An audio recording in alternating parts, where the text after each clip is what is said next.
Parlez-nous un peu de cette équipe Arkea 2022, si je puis dire, avec un esprit offensif. Il a toujours été là, mais cette fois-ci, ça marche plus. On score plus.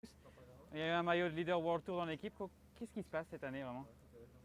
C'est la continuité de ce qu'on a mis en place depuis 2 ou 3 ans et je pense que ça commence à porter ses fruits. Donc c'est pas une surprise pour nous parce que la qualité au niveau des coureurs on l'a à l'intérieur de l'équipe, donc c'est pas une surprise pour l'équipe.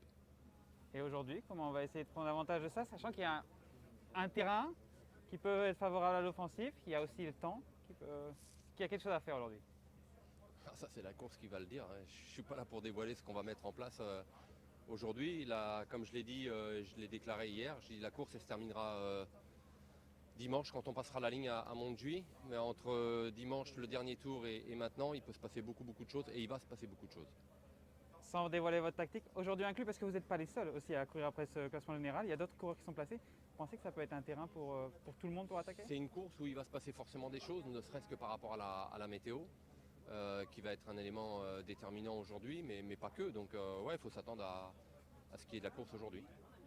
Hier, qu'est-ce qui s'est passé avec le sprint? Nero dit qu'il est passé devant, c'est ça? Devant Almeida? Non, ça a été un sprint, ça reste un sprint, c'est toujours un peu délicat d'emmener, de ne pas emmener.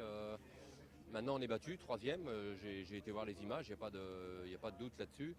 On fait quatrième, ils prennent le maillot. Quelque part, il faut des fois aussi se satisfaire de lâcher le maillot. C'est peut-être un mal pour un bien, on verra dimanche. Vous connaissez bien Nero. Comment il va cette année? Il y a ces succès qui sont venus, il y a ce maillot qui est venu après une année peut-être un peu plus difficile. Il y avait la blessure du Tour 2020 aussi. Comment il va mentalement? Ça lui fait du bien? Ouais, ça lui fait du bien. Il a gagné de bonne heure le Haut-Var, le Tour de Provence. Il a fait un super Paris-Nice, donc il est bien physiquement, il est bien dans la tête. Il est serein et on sait, pour le connaître un petit peu, que ce genre de temps n'est pas pour lui déplaire non plus.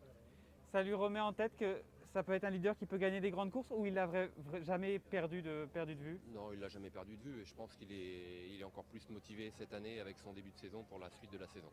Et l'équipe autour de lui, c'est la première fois qu'elle a eu à défendre un maillot dans une course World Tour comme ça hier. Comment vous la sentez cette équipe? Non, l'équipe est bien, l'équipe fait son travail, tout le monde est conscient de l'enjeu.